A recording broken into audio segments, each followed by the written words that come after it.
बिस्मिल्लाहिर्रहमानिर्रहीम। आज का हमारा टॉपिक है valence shell electron pair repulsion theory. Valence shell electron pair repulsion theory यानी वेस्पर थ्योरी हमें किसी भी पोली एटॉमिक मॉलिक्यूल की शेप के मुतल्लक बताती है। जैसे ये देखें, नीचे वाटर मॉलिक्यूल है जिसमें सेंट्रल पॉलीवैलेंट एटम ऑक्सीजन है और इसके साथ दो हाइड्रोजन कोवैलेंट बॉन्ड के जरिए अटैच्ड हैं। तो आप देखो, पहले इसकी लीनियर यानी स्ट्रेट लाइनर शेप दिखाई गई है, उसके बाद इसकी बेंट ज्योमेट्री या बेंट शेप दिखाई गई है। तो करेक्ट वन है according to valence shell electron pair repulsion theory, water की जो है वो वेंट शेप होती है। तो याद रखें, वेस्पर थ्योरी मॉलिक्यूल्स की शेप को प्रीडिक्ट या डिस्क्राइब करती है। एक और बात याद रखें, इसमें ट्रांजिशन एलिमेंट्स जो हैं उनकी शेप के मतलब कोई नॉलेज नहीं है, ना ही ये ट्रांजिशन मेटल्स को डिस्क्राइब करती है। तो बेटा सारे लोग जो है अपनी टेक्स्ट बुक ओपन कर लें। तो क्योंकि एमसीक्यूज जो है वो आपकी टेक्स्ट बुक से आते हैं, मैं भी आपकी टेक्स्ट बुक्स को ओपन करने की कोशिश करता हूं जी।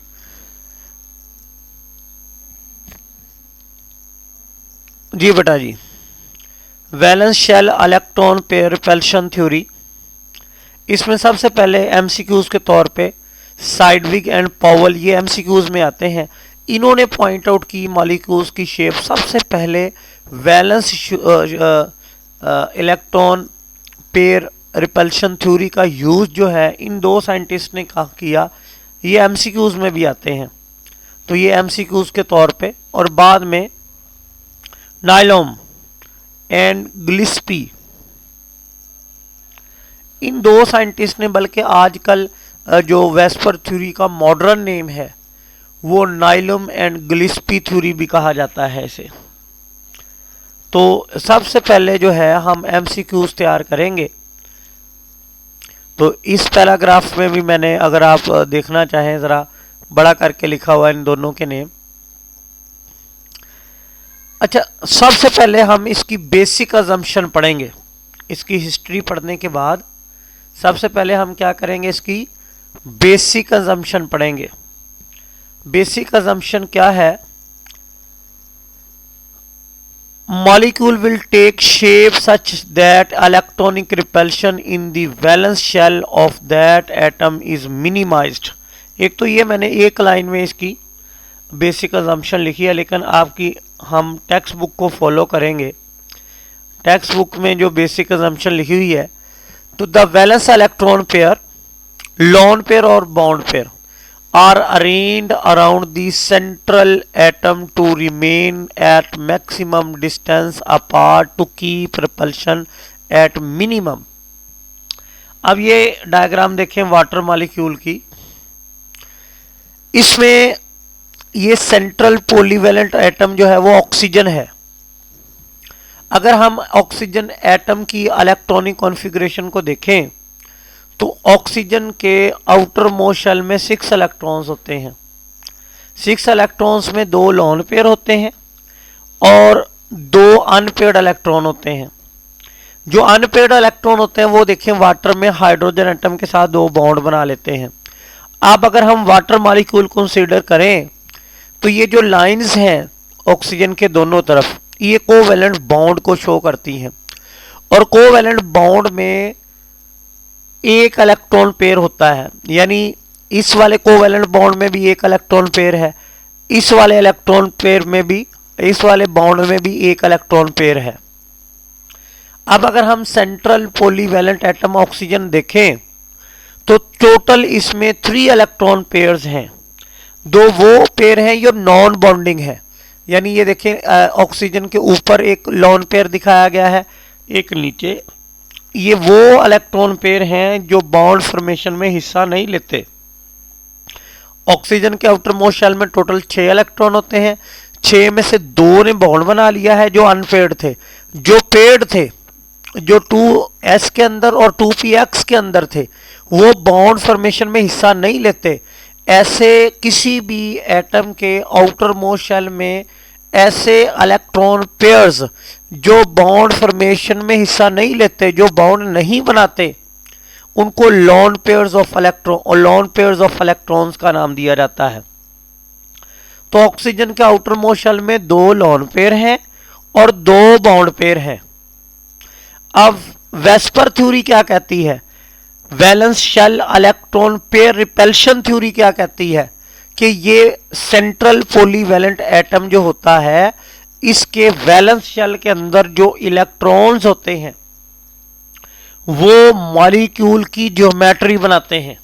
मतलब कैसे, वो कहता है कि ये लॉन पेयर या कोवैलेंट बॉन्ड के अंदर मौजूद जो शेड पेयर ऑफ इलेक्ट्रॉन होते हैं यानी बॉन्ड पेयर होते हैं, बॉन्ड पेयर और लॉन पेयर ये एक दूसरे को रिपेल करते हैं।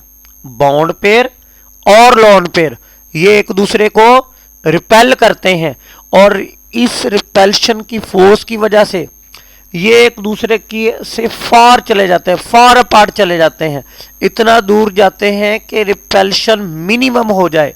रिपेल्शन जीरो तो नहीं हो सकती, लेकिन ये खुद को लॉन पेयर और बॉन्ड पेयर खुद को ऐसे अरेंज करते हैं कि रिपेल्शन मिनिमम हो और मॉलिक्यूल की ज्योमेट्री जो है वो स्टेबल हो।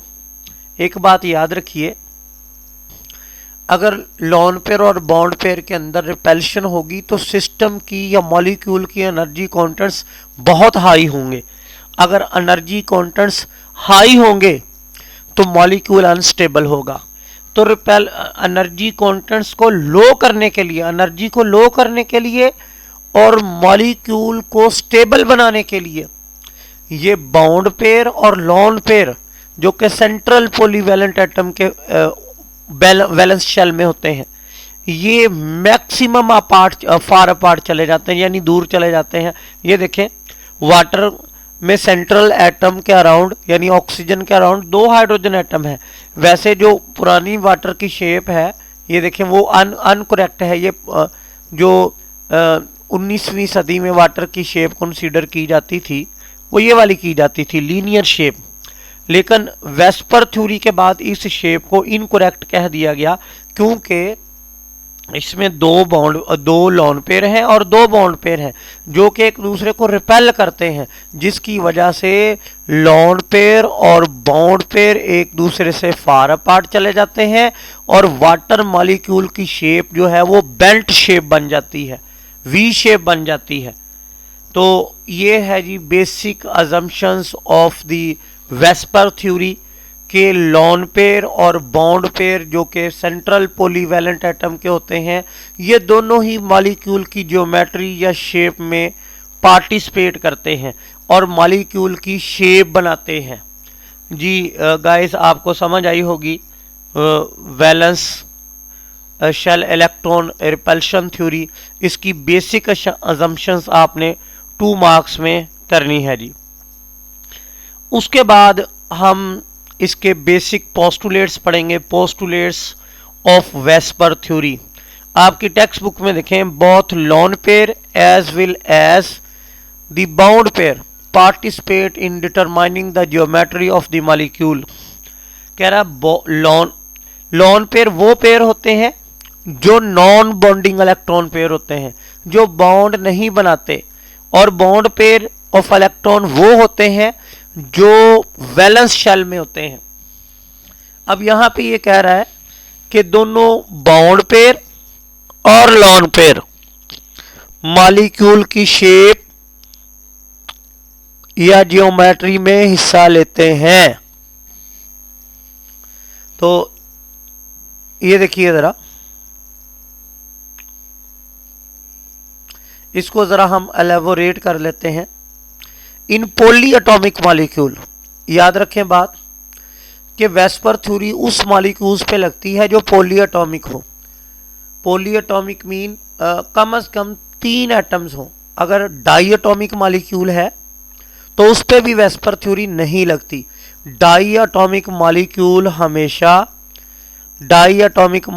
हमेशा जो है उसकी लीनियर शेप है। ये देखें ज़रा, जिस तरह HCl, ये डाइएटॉमिक मॉलिक्यूल है, 2 एटम वाला मॉलिक्यूल है, इसकी यूं लीनियर शेप भी होगी, और अगर हम इन दोनों एटम के दरमियान बॉन्ड एंगल देखें तो वो 180 डिग्री का होगा।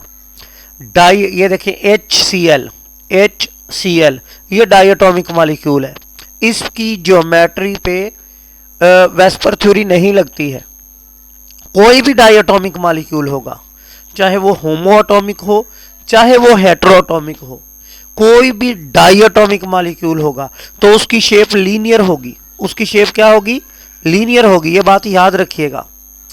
डाइएटॉमिक मॉलिक्यूल की शेप को वेस्पर थ्योरी डिस्क्राइब नहीं करती है, ठीक है बेटा, चाहे वो होमोएटॉमिक हो चाहे वो हेटेरोएटॉमिक हो। हाँ जी, पॉलीएटॉमिक मॉलिक्यूल, ये देखें जैसे कार्बन डाइऑक्साइड है, इसकी लीनियर शेप है।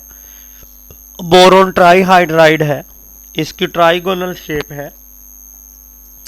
सिलीनियम ऑक्साइड है, इसकी भी थोड़ी सी बेंड शेप है। कार्बन टेट्राक्लोराइड है, इसकी देखें टेट्राहेड्रल शेप है, ठीक है जी। तो यहाँ देखें अमोनिया मॉलिक्यूल देख लें, इसकी ट्राइगोनल पिरामिडल शेप है। वाटर मॉलिक्यूल की वी शेप या बेंड शेप है। तो कोई भी मॉलिक्यूल हो जो पॉलीएटॉमिक हो, यानी जिसमें 2 से ज़्यादा एटम होंगे, उसकी शेप को हम वेस्पर थ्योरी के जरिए डिस्क्राइब कर सकते हैं। 2 एटम वाले मॉलिक्यूल की शेप हमेशा लीनियर शेप होगी, उसको बगैर कुछ पढ़े बगैर कुछ सुने जो है हम लीनियर शेप कह देंगे। अच्छा बेटा, तो मॉलिक्यूल मेड अप ऑफ 3 और मोर एटम्स, ये बात समझ में आ गई। One of the constituent atom is identified as central atom to which all the atom belonging to. अच्छा, इसमें वो कह रहा है कि इसमें जिस तरह ये वाटर मॉलिक्यूल 3 एटम पर मुश्तमिल है, इसमें ये जो सेंट्रल एटम होता है इसको हम पॉलीवैलेंट एटम कंसीडर करते हैं, या इसे हम क्या लेते हैं, सेंट्रल पॉलीवैलेंट एटम। और ये जो सेंट्रल पॉलीवैलेंट एटम है, इसका जो वैलेंस शेल होगा, यानी ऑक्सीजन का जो वैलेंस शेल होगा इसमें, उसमें जो इलेक्ट्रॉन पेयर हैं सेंट्रल पॉलीवैलेंट एटम के आउटर मोस्ट शेल में, वैलेंस शेल में जो इलेक्ट्रॉनिक पेयर होते हैं, चाहे वो बाउंड पेयर हो चाहे वो लॉन पेयर हो, वो मॉलिक्यूल की ज्योमेट्री डिसाइड करते हैं ड्यू टू रिपेल्शन, क्योंकि वो एक दूसरे को रिपेल करते हैं जी। अगर आप अपनी बुक की तरफ भी जाएं, ये देखें, ये बोरोन का आउटर मोस्ट शेल दिखाया है, इसमें 3 ये जो ब्लिंक कर रहे हैं, इसमें देखो बोरोन के आउटर मोस्ट शेल में वैसे 3 इलेक्ट्रॉन है, लेकिन जब बोरोन ये 3 इलेक्ट्रॉन से 3 बॉन्ड बना लेता है तो 3 बॉन्ड पेयर बन जाते हैं। इसी तरह सिलिकॉन के आउटर मोस्ट शेल में देखें 4 इलेक्ट्रॉन है, लेकिन बॉन्ड बनाने के बाद ये 4 बॉन्ड पेयर बना लेता है, 4 वैलेंस शेल इलेक्ट्रॉन पेयर होंगे। इसी तरह एंटीमनी के आउटर मोस्ट शेल में देखें 5 इलेक्ट्रॉन है, और बॉन्ड बनाने के बाद तो ये बॉन्ड पेयर बन जाएंगे। तो किसी भी सेंट्रल पॉलीवैलेंट एटम के आउटर मोस्ट शेल में जो वैलेंस इलेक्ट्रॉन है, जब वो मॉलिक्यूल होता है तो वो बॉन्ड पेयर बन जाते हैं। तो वैलेंस शेल के अंदर दोनों तरह के इलेक्ट्रॉन पेयर हो सकते हैं, बाउंड पेयर भी हो सकते हैं और लोन पेयर भी हो सकते हैं। तो मॉलिक्यूल के आउटर मोस्ट मॉलिक्यूल के सेंट्रल पॉलीवैलेंट एटम के जो आउटर मोस्ट शेल में वैलेंस इलेक्ट्रॉन होते हैं, वो मॉलिक्यूल की शेप या जियोमेट्री डिस्कस करते हैं।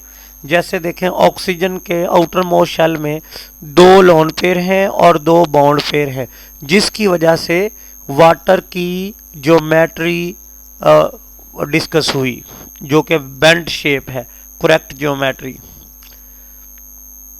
अब देखिए जी, the total number of valence shell electron pair decide the shape of molecule. Valence यानी कि जी 2 इलेक्ट्रॉन पेयर हैं, 3 इलेक्ट्रॉन पेयर हैं, 4 इलेक्ट्रॉन पेयर हैं, 5 इलेक्ट्रॉन पेयर हैं, चाहे वो बाउंडिंग है चाहे वो नॉन बाउंडिंग है, चाहे वो लॉन पेयर हैं चाहे वो बाउंड पेयर हैं, यही मॉलिक्यूल की शेप डिसाइड करते हैं। The electron pair have tendency to orient themselves in a way that minimize electron-electron repulsion between them and maximize the distance between them। कहता है ये जो इलेक्ट्रॉन पेयर होते हैं एक दूसरे को रिपेल करते हैं और ये इस रिपेल्शन से बचने के लिए खुद को इस तरह अरेंज करते हैं कि ये एक दूसरे से जितना दूर जा सकें, जितने मैक्सिमम डिस्टेंस पे जा सकें उतने मैक्सिमम डिस्टेंस पे चले जाते हैं और उस डिस्टेंस पे चले जाते हैं यहाँ पे रिपेल्शन मिनिमम हो और यूं मॉलिक्यूल की ज्योमेट्री अरेंज हो जाती है। The valence shell can be thought of an sphere wherein electron pair are localized on the surface in the such a way that distance between them is maximized।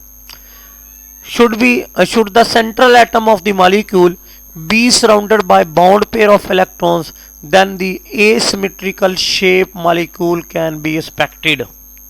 जी बेटा, central atom of a molecule be surrounded the bound pair of electrons। क्या कह रहा है कि अगर central atom को bound pair surround करते हैं, सारे के सारे बाउंड पेयर ऑफ इलेक्ट्रॉन है, तो फिर मॉलिक्यूल की शेप जो है वो एसिमेट्रिकल होगी, यानी उसमें सिमेट्री नहीं पाई जाएगी। और अगर should the central atom of be surrounded by both lone pair and bound pair, the molecule would tend to have distorted shape. ये दो पॉइंट याद रखें, अगर सिर्फ और सिर्फ बाउंड पेयर जो है सेंट्रल पॉलीवैलेंट एटम को सराउंड करते हैं तो फिर उसकी asymmetrical than asymmetrical shape molecule can be accepted. अगर सिर्फ बाउंड पेयर सराउंड करते हैं ना, अगर सिर्फ बाउंड पेयर सराउंड करते हैं सेंट्रल पॉलीवैलेंट एटम को, फिर उसके मॉलिक्यूल में सिमेट्री पाई जाएगी। फॉर एग्जांपल मैं आपको डायग्राम दिखाता हूं जिसमें सिर्फ बाउंड पेयर जो है वो सराउंड करते हैं। ये देखें जरा, ये देखिए बेरिलियम क्लोराइड या मरकरी क्लोराइड, इसमें बेरिलियम जो है ये सेंट्रल पॉलीवैलेंट एटम है। बेरिलियम जो है या ये कार्बन डाइऑक्साइड देख लें, इसमें सेंट्रल पॉलीवैलेंट एटम ये कार्बन है। कार्बन के एक तरफ भी दो बॉन्ड पेयर हैं, दूसरी तरफ भी दो बॉन्ड पेयर हैं, यानी कार्बन एटम जो है उसको सिर्फ और सिर्फ बाउंड पेयर सराउंड कर रहे हैं। इधर भी बाउंड पेयर है, इधर भी बाउंड पेयर है। तो जब बाउंड पेयर सराउंड करेंगे तो मॉलिक्यूल की जो ज्योमेट्री है वो सिमेट्रिकल होगी। ये बात समझ लीजिए, अच्छी तरह समझ लीजिए। ये एमडी कैट एमसीक्यूज में भी कई बार मर्तबा बात आ चुकी है कि अगर सेंट्रल पॉलीवैलेंट एटम को सिर्फ बाउंड पेयर सराउंड कर रहे हैं तो उसकी शेप जो है वो सिमेट्रिकल होगी। यहाँ देखें, ये लीनियर शेप है और ये सिमेट्रिकल है। अगर इसको दरमियान से काटें तो इसकी लेफ्ट और राइट साइड जो है उसमें मिरर इमेज पाई जाएगी, जिस तरह मैंने आपको क्लासरूम में भी सिमेट्री का कॉन्सेप्ट दिया था। तो अगर लॉन पेयर भी हैं, जैसा कि ये देखें सल्फर डाइऑक्साइड और ये वाटर का या अमोनिया का मॉलिक्यूल देखें आप, तो इसमें लॉन पेयर भी पाया जाता है और बाउंड पेयर भी पाया जाता है। तो इसकी शेप बेंट कर गई है, तो इसकी शेप डिस्टॉर्टेड है, एसिमेट्रिकल है। ठीक है जी। अगर सेंट्रल, ये दोबारा पॉइंट नोट कर लें, अगर सेंट्रल पॉलीवैलेंट एटम के अराउंड या सेंट्रल पॉलीवैलेंट एटम के वैलेंस शेल में सिर्फ बाउंड पेयर हैं तो मॉलिक्यूल की शेप सिमेट्रिकल होगी। अगर बाउंड पेयर और लॉन पेयर दोनों ही मौजूद हैं तो मॉलिक्यूल की शेप जो है वो डिस्टॉर्टेड होगी, वो बेंट शेप होगी, डिस्टॉर्टेड होगी या वेंट शेप होगी। The VSEPR theory can be applied to each resonance structure of molecule. ये अभी आपने पढ़ा नहीं रेजोनेंस स्ट्रक्चर, ये ऑर्गेनिक केमिस्ट्री में या सेकंड ईयर की केमिस्ट्री में जाके हम पढ़ेंगे कि रेजोनेंस स्ट्रक्चर क्या होता है। वेस्पर थ्योरी रेजोनेंस स्ट्रक्चर पे भी अप्लाई होती है। The strength of repulsion is strongest in two lone pair as and weakest in the two bound pair. यहाँ पर बता रहा है कि सबसे ज़्यादा जो रिपल्शन कोज करते हैं, रिपल्शन की फोर्स दो लोन पेयर के दरमियान सबसे ज़्यादा होती है। अगर आपकी बुक से मैं इसका ऑर्डर दिखा सकूं, ये देखें ज़रा,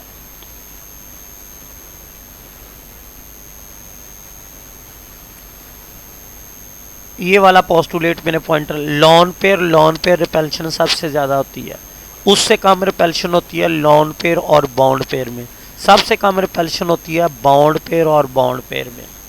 ये पोस्टुलेट लिखा हुआ है आपकी बुक में भी, ये 3 पोस्टुलेट लिखे हुए हैं, ये अच्छी तरह पढ़ लें, आपने अपनी बुक वाले ही याद करने हैं। पहला हमने पढ़ लिया था, दूसरा the electron pair are arranged around the central polyvalent atom so as to remain at maximum distance apart to avoid repulsion.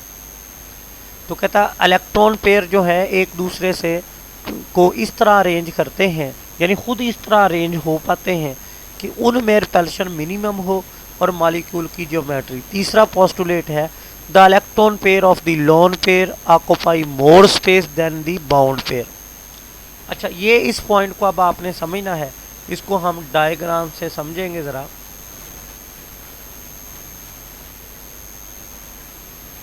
हाँ जी बेटा, ये देखें, ये अमोनिया का मॉलिक्यूल है।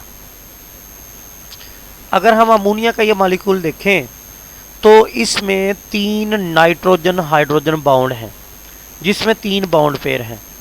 एक नाइट्रोजन हाइड्रोजन बाउंड पेयर है, एक ये देखें ये भी बाउंड पेयर है, ये भी बाउंड पेयर है। लेकिन नाइट्रोजन के आउटर मोस्ट शेल में एक लोन पेयर भी है।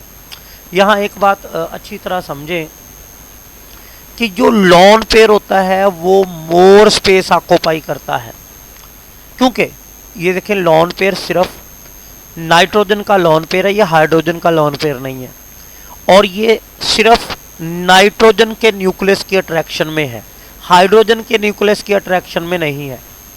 क्योंकि ये सिर्फ एक ही एटम की न्यूक्लियस में अट्रैक्शन में है, तो इसलिए ये मोर स्पेस ऑक्यूपाई करता है। जितना ज़्यादा स्पेस ऑक्यूपाई करेगा उतनी ज़्यादा रिपल्शन कोज करेगा। जबकि ये जो बॉन्ड पेयर होते हैं, देखें ये नाइट्रोजन और हाइड्रोजन के न्यूक्लियस के दरमियान है, ये दोनों न्यूक्लियस की स्ट्रॉन्ग अट्रैक्शन में है, इसलिए ये लेस स्पेस ऑक्यूपाई करते हैं। ये ज़्यादा स्पेस ऑक्यूपाई नहीं करते, ये लेस स्पेस ऑक्यूपाई करते हैं, जिसकी वजह से इनकी रिपल्शन कम होती है। इसको आप अपने बुकलेट से भी देख सकते हैं।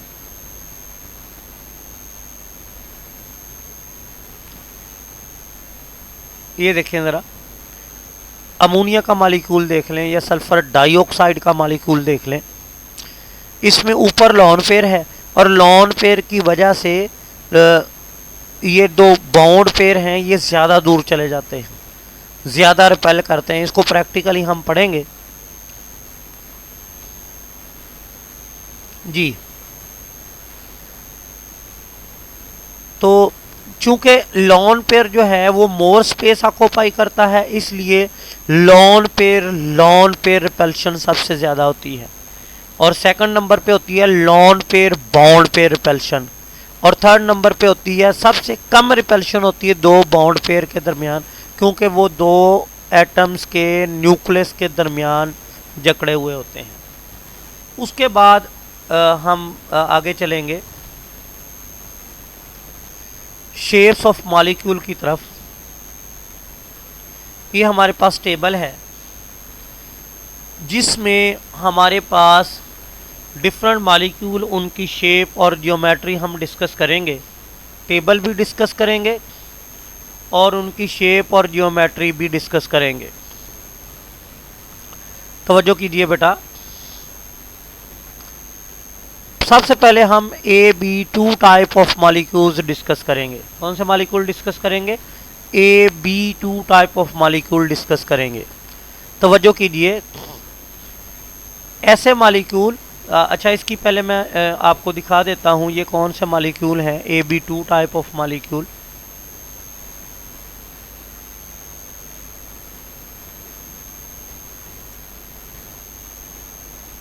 One minute please.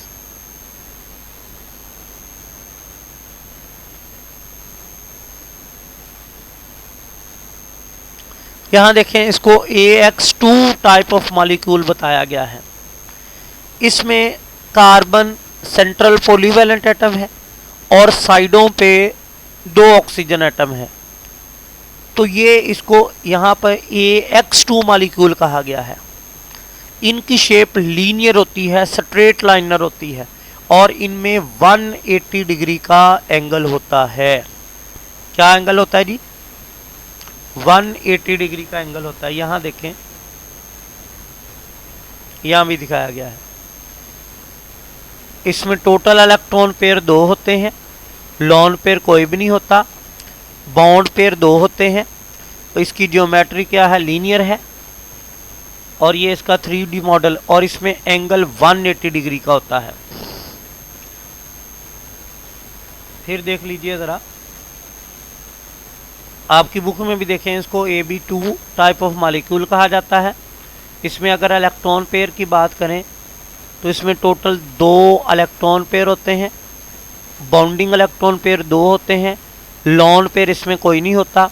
शेप इसकी लीनियर, जियोमेट्री लीनियर, और इसमें 180 डिग्री का एंगल होता है। इसकी एग्जांपल देखें, बेरिलियम क्लोराइड और मरकरी क्लोराइड की एग्जांपल दी है। इसको हम अच्छी तरह पढ़ भी लेते हैं। AB2 टाइप ऑफ मॉलिक्यूल, ये देखें ज़रा, मॉलिक्यूल कंटेनिंग 2 इलेक्ट्रॉन पेयर, इसको AB2 टाइप। ये देखें, बेरिलियम क्लोराइड एसिमेट्रिकल शेप रखता है कि अगर हम इसको सेंटर से काटें तो इसकी राइट साइड लेफ्ट साइड का मिरर इमेज होगी। तो ये सिमेट्रिकल मॉलिक्यूल है क्योंकि इसके अराउंड सिर्फ, यानी सेंट्रल पॉलीवैलेंट के एटम के अराउंड सिर्फ बाउंड पेयर हैं, लॉन पेयर कोई नहीं। जब सिर्फ बाउंड पेयर हो तो शेप सिमेट्रिकल होती है। तो अब देखें, इसकी लीनियर शेप है और इसमें एंगल जो है वो 180 डिग्री का है। In such molecule 2 electron pair around the central atom are arranged at the farther distance as the angle of 180 degree in order to minimise repulsion between them. इसकी दूसरी एग्जांपल भी याद करनी है। बेरिलियम क्लोराइड इसकी typical example है। इसके अलावा हमने कार्बन डाइऑक्साइड भी पढ़ी है। तो magnesium chloride, calcium chloride, strontium chloride, cadmium chloride और मरकरी क्लोराइड इसकी एग्जांपल है। उसके बाद दूसरा मॉलिक्यूल आ गया AB3 types of molecule. AB3 types of molecule, अगर इसमें भी हम देखें,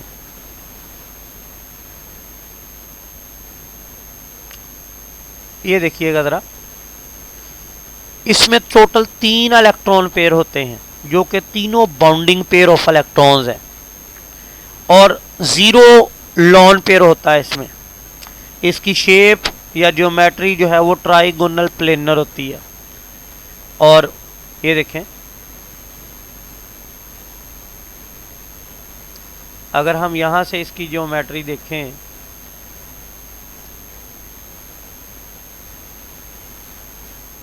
ये देखिएगा जरा, ये वाली ट्राइगोनल प्लेनर, यानी ये तीनों अगर हम एक्स को आपस में मीटअप कर दें तो इसकी शेप जो है वो ट्राइगोनल शेप बन जाएगी।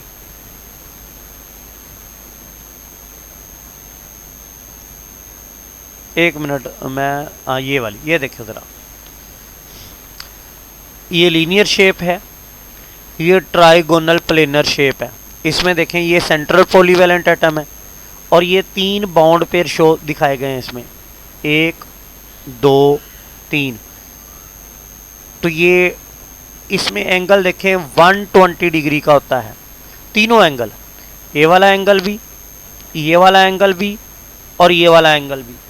इसमें तीनों एंगल जो है ये 120 डिग्री के होते हैं शेप, यानी और तीनों जो बाउंड पेयर हैं या तीनों जो सराउंडेड एटम हैं वो तीनों जो हैं एक ही प्लेन में होते हैं, यानी दूसरे प्लेन में नहीं जाते।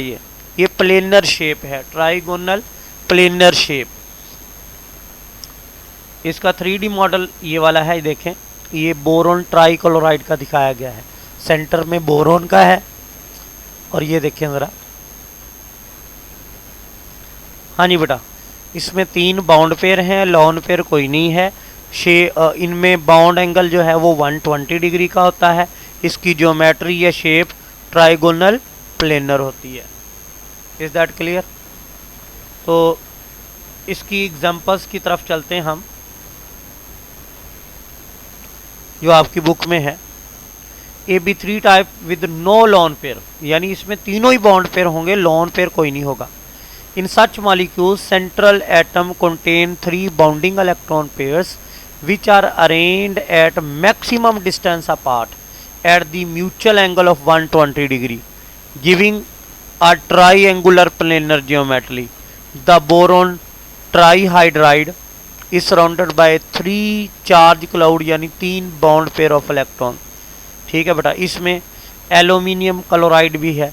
ये सारी एग्जांपल्स लिखी हुई हैं।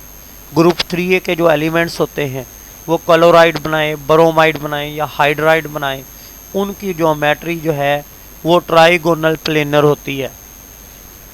नेक्स्ट है AB3 टाइप ऑफ मॉलिक्यूल, जिसमें एक लॉन पेयर भी होगा। जैसे ये मैं दिखाता चलूँ आपको, ये देखें, जैसे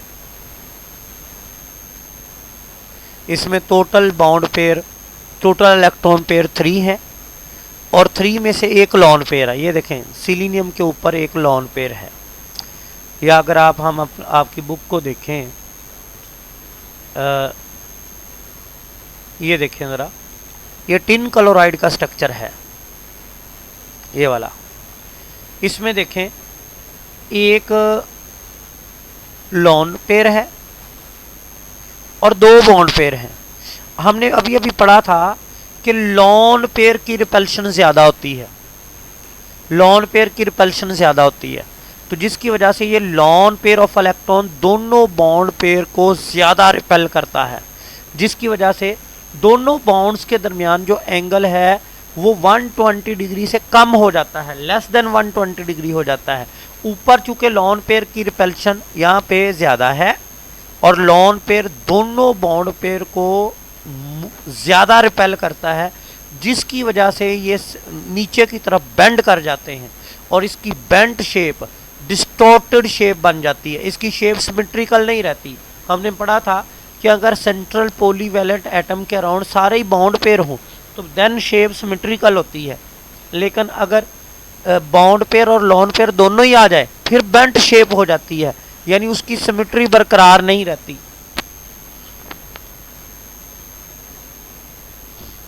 तो ये देखें, फिर इसमें जो एंगल है लेस देन, हाँ, इसी तरह ये देखें, ये नीचे सल्फर डाइऑक्साइड का मॉलिक्यूल है, इसमें भी सल्फर के ऊपर एक लॉन पेयर है। नीचे सल्फर डबल बॉन्ड ऑक्सीजन के साथ बना रहा है, इधर भी डबल बॉन्ड। एक बात याद रखें, ये जो मल्टीपल बॉन्ड होते हैं, डबल बॉन्ड हो या ट्रिपल बॉन्ड हो, ये मॉलिक्यूल की जब शेप बनानी होती है ये सिंगल बॉन्ड की तरह बिहेव करते हैं। जैसे ये देखें, टिन क्लोराइड में ये टिन और क्लोरीन के दरमियान सिंगल बॉन्ड है, बिल्कुल इसी तरह ये डबल बॉन्ड भी इसी तरह बिहेव करेगा। हम कई लोग समझते हैं कि डबल बॉन्ड मोर रिपल्शन कोज करेगा, नहीं नहीं नहीं।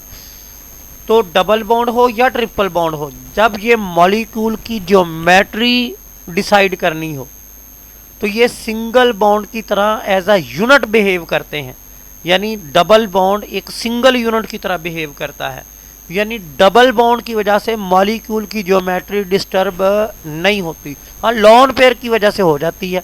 यहाँ पर भी लॉन पेयर की ज़्यादा रिपल्शन है, जिसकी वजह से सल्फर डाइऑक्साइड की भी बेंट शेप होगी लाइक टिन क्लोराइड। इसमें भी एंगल जो है वो लेस देन 120 डिग्री का होगा। लेकिन जब हम सल्फर ट्राइऑक्साइड की बात करते हैं, ये वाला मॉलिक्यूल, जब हम सल्फर ट्राईऑक्साइड की बात करते हैं तो इसमें देखें 3 डबल बॉन्ड है, और मैंने कहा जो डबल बॉन्ड है वो सिंगल बॉन्ड की तरह बिहेव करता है। तो इसकी ज्योमेट्री बिल्कुल बोरोन ट्राई फ्लोराइड की तरह या बोरोन ट्राई हाइड्राइड की तरह परफेक्ट ट्राइंगुलर प्लेनर होगी, यानी इसमें कोई लॉन पेयर नहीं है, सारे ही बॉन्ड पेयर हैं। तो इसकी शेप जो है वो परफेक्ट ट्राइंगुलर होगी। तो इसकी शेप जो है हम फिर देख लेते हैं ज़रा। ये देखें, ये ट्राइंगुलर शेप थी, अब ये एक लॉन पेयर आ गया तो ये शेप बेंट हो गई। इसमें भी ये देखें ज़रा, सल्फर डाइऑक्साइड का 3 डायमेंशनल मॉडल देख लें। इसमें देखें 120 से एंगल कम होके 119.7 डिग्री कम हो गया है, 119.3 डिग्री। बात समझ में आ रही है? यानी ये जो एंगल 120 डिग्री से कम हुआ है, ये ट्राइंगुलर शेप में 120 डिग्री का है, इसमें 119.3 डिग्री का हो गया। ये जो एंगल कम हुआ है, कम क्यों हुआ है? ये लॉन पेयर की मोर रिपल्शन की वजह से। जी समझ आई बेटा? तो आगे चलते हैं हम।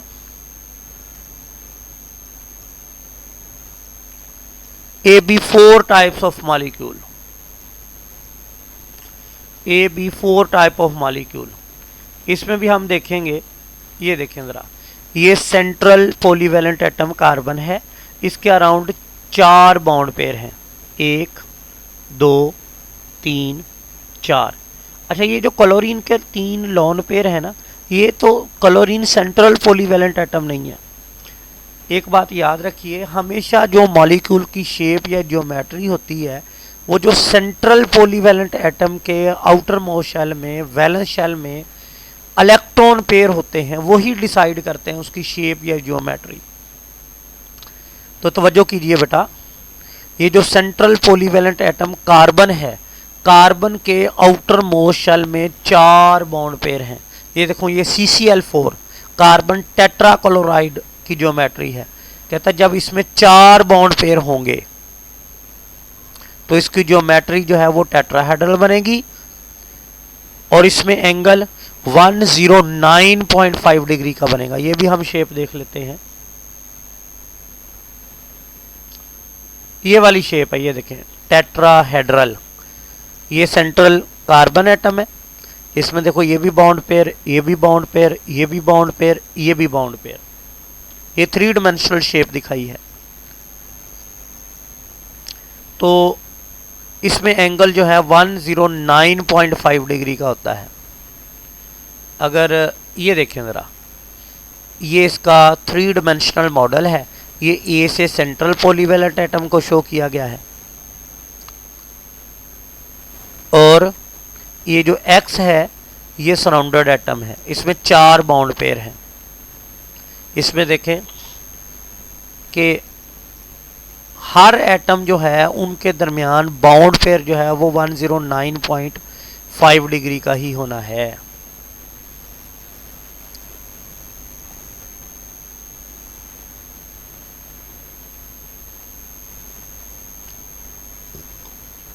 ये देखिए ज़रा, ये इसकी शेप है। चलते हैं आपकी बुक की तरफ दोबारा।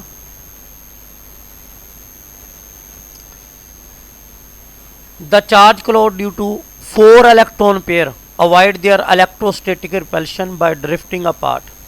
तो एग्जाम्पल देखें, ये कार्बन की इलेक्ट्रॉनिक कॉन्फ़िगरेशन दिखाई गई है,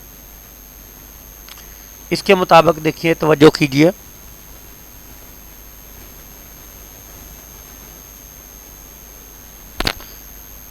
कार्बन के 1s में 2 इलेक्ट्रॉन होते हैं, 2s में 1 इलेक्ट्रॉन होता है, 2px में 1 इलेक्ट्रॉन, 2py में 1 इलेक्ट्रॉन, 2pz में 1 इलेक्ट्रॉन। अब देखें बेटा, ये आउटर मोस्ट शेल है, ये जो एक्साइटेड स्टेट इलेक्ट्रॉनिक कॉन्फ़िगरेशन है, इसके मुताबिक कार्बन 4 बॉन्ड बनाता है, और इसकी शेप जो है वो टेट्राहेड्रल बन जाती है। और ये प्लेनर नहीं होती, इसमें प्लेन, बिलो द प्लेन और अबव द प्लेन दोनों तरफ एटम जो है वो चले जाते हैं। और इसकी शेप जो है वो टेट्राहेड्रल है, क्योंकि मैंने आपको टेट्राहेड्रन शेप दिखाई है अभी अभी, ये दोबारा देख लीजिए। इस शेप को टेट्राहेड्रन शेप कहते हैं क्योंकि ये मॉलिक्यूल इस शेप जैसा है, तो ये टेट्राहेड्रल इसकी ज्योमेट्री या शेप कहलाती है।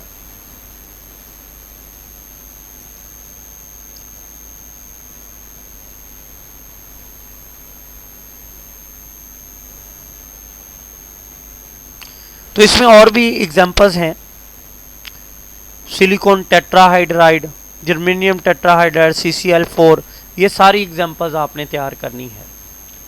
अब हम एक ऐसा टेट्राहेड्रल मॉलिक्यूल लेंगे जिसमें एक लॉन पेयर होगा। जिस तरह ये अमोनिया का मॉलिक्यूल है, देखिए अमोनिया के मॉलिक्यूल में ये अगर हम देखें 3 बॉन्ड पेयर हैं, टोटल 4 इलेक्ट्रॉन पेयर हैं, 4 में से एक लॉन पेयर है, यानी नॉन बॉन्डिंग इलेक्ट्रॉन पेयर। तो अब ये नॉन बॉन्डिंग इलेक्ट्रॉन पेयर जो है ये तीनों बॉन्ड पेयर को रिपेल करेगा, नीचे की तरफ बेंड कर देगा, जिसकी वजह से क्या होगा, ये एंगल 109.5 डिग्री की बजाय बॉन्ड एंगल बेंड होके 2 डिग्री डिक्रीज हो जाएगा, यानी 107.5 डिग्री का बन जाएगा। एंगल जो है वो 107.5 डिग्री का बन जाएगा।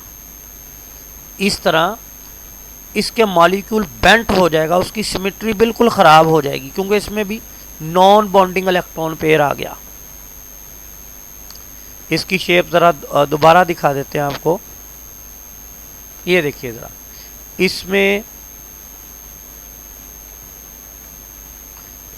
इसमें जो एंगल है वो लॉन पेयर की वजह से डिस्टर्ब हो जाता है। इसमें जो एंगल है ये देखें ज़रा, ये लेविस स्ट्रक्चर है ड्रॉ किया हुआ, इसमें ऊपर एक लॉन पेयर है, लॉन पेयर की वजह से ये तीनों एंगल जो हैं वो बेंट कर जाते हैं। वैसे अगर देखा जाए 4 बॉन्ड पेयर की वजह से जो ज्योमेट्री है वो बेंट शेप होनी चाहिए, लेकिन इसमें ये देखें लॉन पेयर की वजह से तीनों बॉन्ड जो है वो बैकवर्ड चले जाते हैं और एंगल 107.5 डिग्री का रह जाता है। इसी तरह देखें हमारे पास आखिरी मॉलिक्यूल जो है वो वाटर मॉलिक्यूल है। इसमें भी ये बेटा हमने अच्छी तरह पढ़ा है। आखिरी मॉलिक्यूल जो है वो वाटर मॉलिक्यूल है। वाटर मॉलिक्यूल में आप जानते हैं ये भी 4 टाइप ऑफ मॉलिक्यूल है। ये देखिए ज़रा, ये वाटर मॉलिक्यूल है, इसमें टोटल 4 इलेक्ट्रॉन पेयर हैं, जिसमें 2 electron pair non bonding electron pair हैं यानी लॉन पेयर हैं और 2 बॉन्ड पेयर हैं। अब ये लॉन पेयर बॉन्ड पेयर को इस तरह रिपेल करते हैं कि वो नीचे की जानब चले जाते हैं और वाटर की शेप जो है वो वी शेप बन जाती है, बेंट शेप बन जाती है। ये देखिएगा, वैसे तो सबसे पहले मैंने वाटर मॉलिक्यूल की शेप डिस्कस की थी कि ये लीनियर होनी चाहिए, लेकिन बाद में क्या हो जाती है कि ये लॉन पेयर बॉन्ड पेयर को जब रिपेल करते हैं तो वो दोनों बॉन्ड पेयर नीचे की तरफ चले जाते हैं और वाटर मॉलिक्यूल की शेप यूं बेंट शेप बन जाती है। इसकी शेप हमने शुरू में भी डिस्कस की थी। ये देखें जरा, इसमें 2 बॉन्ड पेयर और 2 लॉन पेयर हैं। तो बेटा ये थी आज की हमारी वेस्पर थ्योरी। अब हम इसकी कुछ लिमिटेशंस डिस्कस करेंगे कि वेस्पर थ्योरी की लिमिटेशंस क्या हैं। ये 3 लिमिटेशन मैंने लिखी हैं, ये आपने तैयार करनी है। This theory fails to explain the isoelectronic species element having same number of electron. The species may be vary in shape despite having the same number of electrons. कहता कुछ ऐसे मॉलिक्यूल्स होते हैं जिनमें इलेक्ट्रॉन पेयर तो same होते हैं लेकिन उनकी शेप मुख्तलिफ बन जाती है, तो फिर वहाँ पे वेस्पर थ्योरी रॉन्ग हो जाती है। दूसरा बात कि ये थ्योरी जो है, जो ट्रांजिशन मेटल है उनकी शेप को करेक्टली डिस्क्राइब नहीं कर पाती। ट्रांजिशन मेटल की शेप्स को ये करेक्टली डिस्क्राइब नहीं कर पाती। ठीक है जी। Another limitation of the Vesper theory is that it predicts that halide of group 2 element will have the linear structure, whereas their actual structure is the bent one. तो ये भी इसकी लिमिटेशन है। तो इसकी ये 3 लिमिटेशन बेटा आपने तैयार करनी है। तो ये थी बेटा आज का हमारा लेक्चर वेस्पर थ्योरी। तो